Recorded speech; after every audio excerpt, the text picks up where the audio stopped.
it was just about giving people value and allowing them to pay for that value. So I got into the industry of corporate sales and MLM, built two large sales teams of 11,000 distributors in 30 countries in excess of 20 million in sales. Like, I'm going from law school to selling stuff. Like, what the heck? How did that just happen? Hi, I'm James Taylor, business creativity and innovation keynote speaker, and this is The Creative Life, a show dedicated to you, the creative. If you're looking for motivation, inspiration and advice while at home, at work or on your daily commute, then this show is for you. Each episode brings you a successful creative, whether that's an author, musician, entrepreneur, performer, designer or thought leader.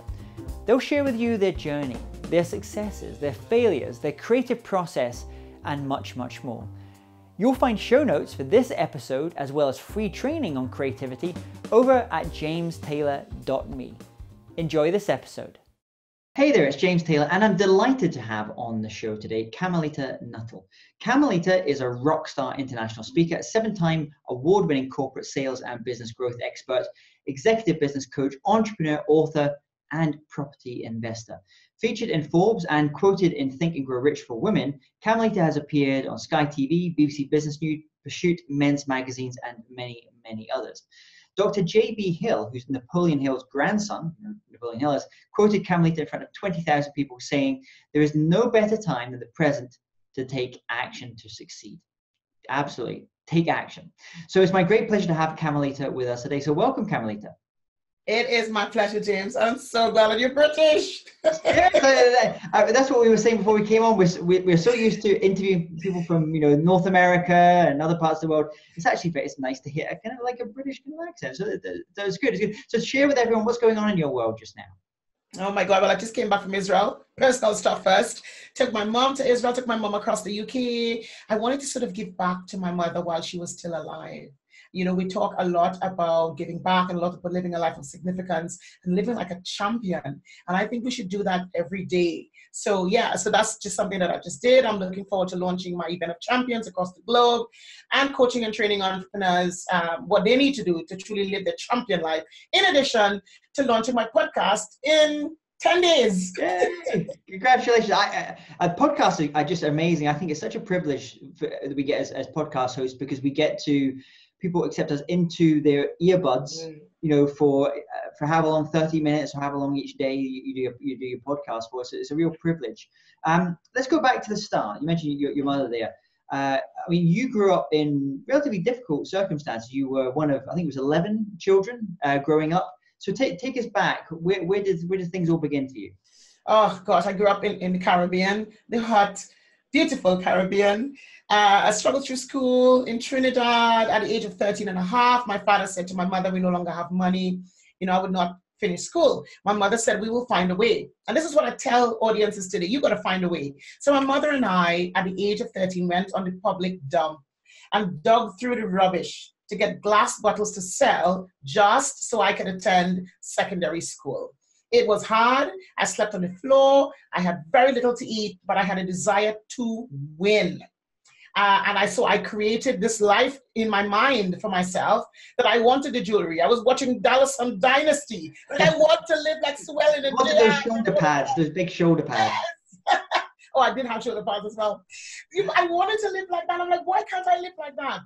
So I pushed through school and then decided I want to come to England to study law. And that's how I ended up here in this country.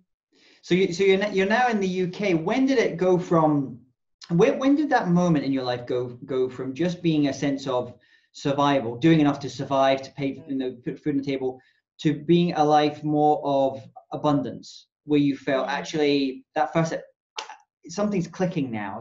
I'm getting some financial success, but also you were getting some success until you were kind of starting to really live the life that you wanted to live. When I came here, I heard about the industry of corporate sales, direct sales, MLM. I was like, what is that? Why those people can't find a proper job? What's wrong with them? But I understood that it was just about giving people value and allowing them to pay for that value. So I got into the industry of corporate sales and MLM, built two large sales teams of 11,000 distributors in 30 countries in excess of 20 million in sales. Like, I'm going from law school to selling stuff. Like, what the heck? How did that just happen? But it was because I had a desire to help my mother. I wanted to go back and do for her what she did for me. And so I had to find a way. But then while doing law school, coming out of law school, doing MLM, traveling to over 50 countries, building businesses, I'm like, is this it? Is there more to this? My husband is the European manager for a cancer hospital over in Mexico. So we went to Mexico because I wanted to see this place. What is he doing? And I met this lady and she was dying from cancer. She's like, Camilita, you put all the trophies and like me, now I'm dying. Don't live like me. And I'm like, wow, okay, I don't want to live like that. Like, I know there is more. But I came back to the UK, and what do we do when we hear something, James? We stop. We go back to what we did. And I went back to selling and doing all sorts. And then I had lightning come through my house, literally inside my bedroom, this far from my bed. I'm like, okay, God, I hear you. What the heck do you want me to do now? And people started asking me to speak and started asking me to coach and started asking me to train. And I'm like, okay, well, I could do that. And people started paying and money was coming easier. I'm like, well, I certainly could do that. So I literally transitioned from law school to MLM to a property investor because look, when you make money, you got to put it somewhere. Yeah.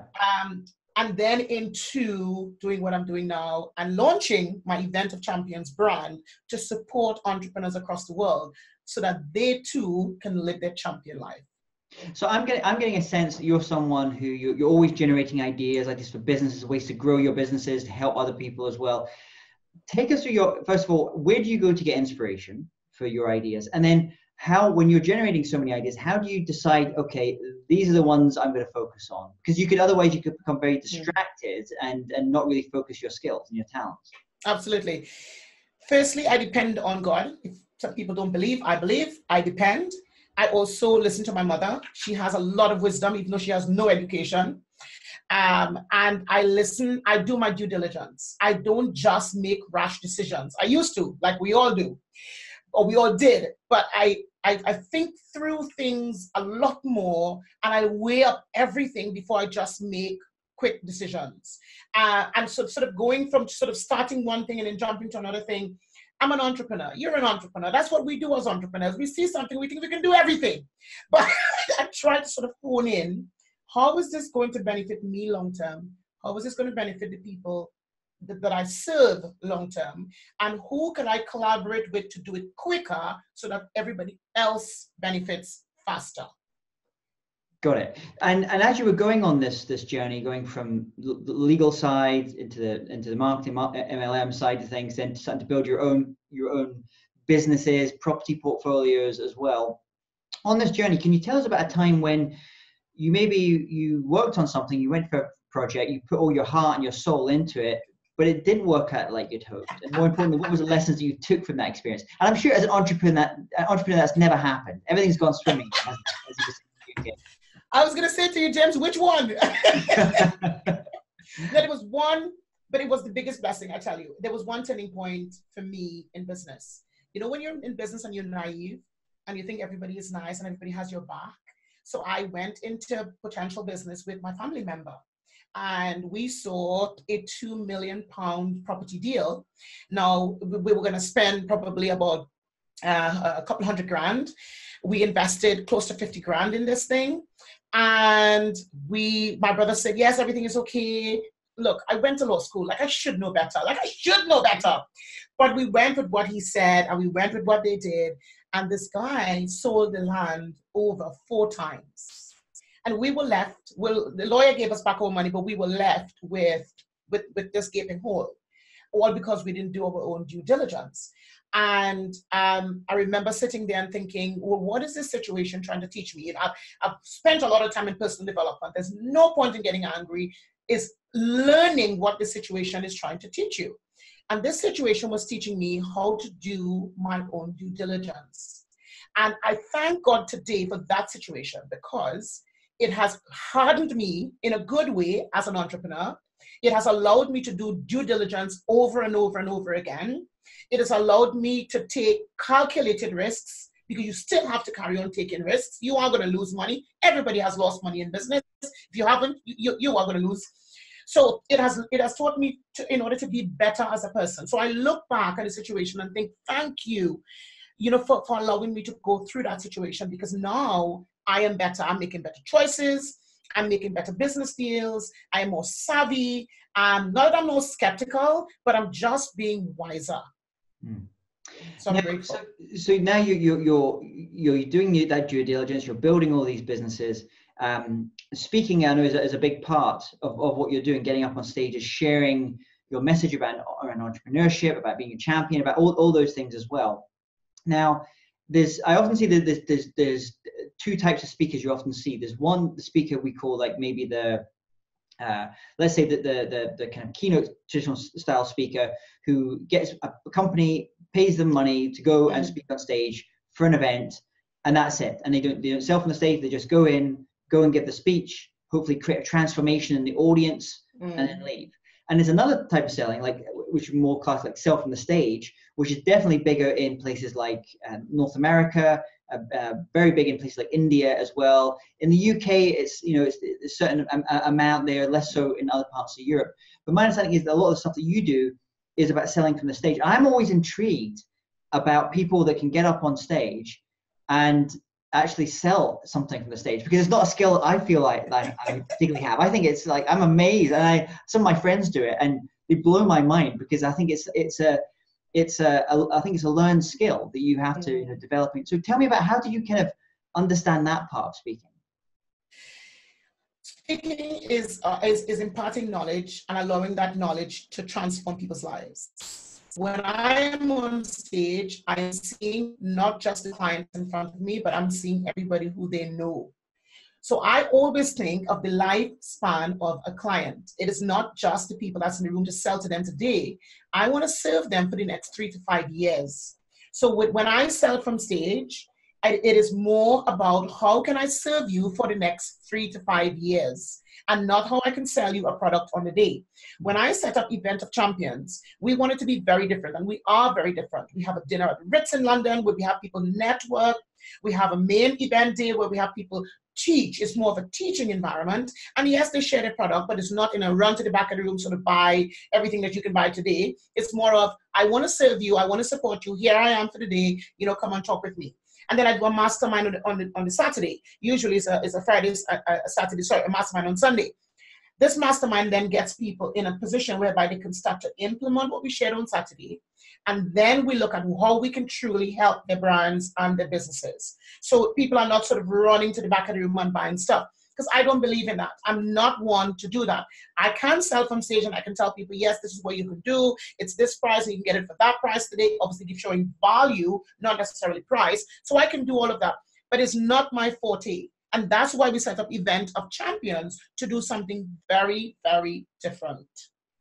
So you're creating a different experience for the attendees. I mean, when you work with people come up to you from audience members and they say that's just changed my thinking, changed my life, and how I'm doing. Are they coming from, is it a certain type of business that they're working in? Is it a certain stage of business owner that you're finding? Is it someone that's just thinking about starting a business, or someone that's got a business that's maybe they're stuck at a certain level? Who's that kind of almost like ideal customer, the ideal client for you? Yeah. I'm glad you asked the question, because the Event of Champions supports entrepreneurs. And whether they're entrepreneurs that are startups, not necessarily employees. Sometimes we have high profile employees, but they're mainly entrepreneurs. Startups to people whose business has done 130 million. Those are the people that attend Event of Champions. One, they want to collaborate, because we promote heavily collaboration. And one, they want to learn, or they want to connect. So either you want to learn, you want to connect, or you want to collaborate. That is what Event of Champions is about. You learn, you connect, and you collaborate.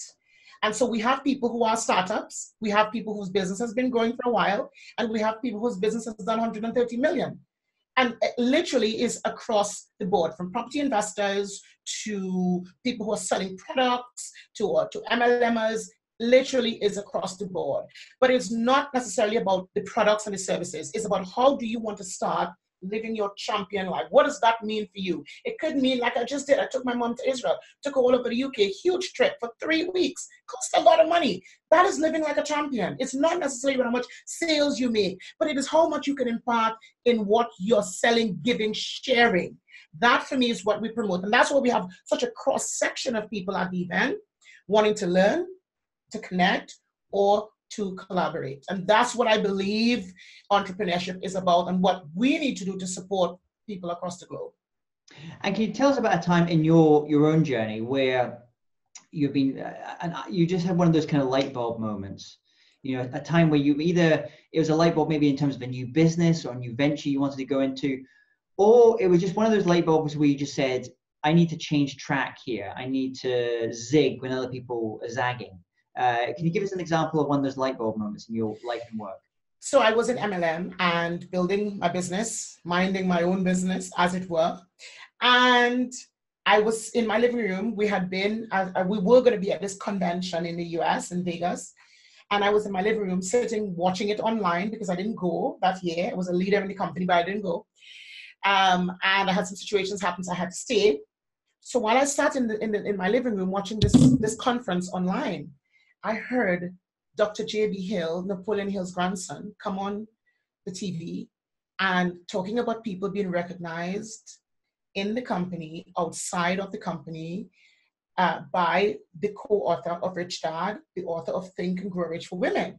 And then he said, the person that is being recognized, and he called the other person's name, and then he said, Camilita Nuttall.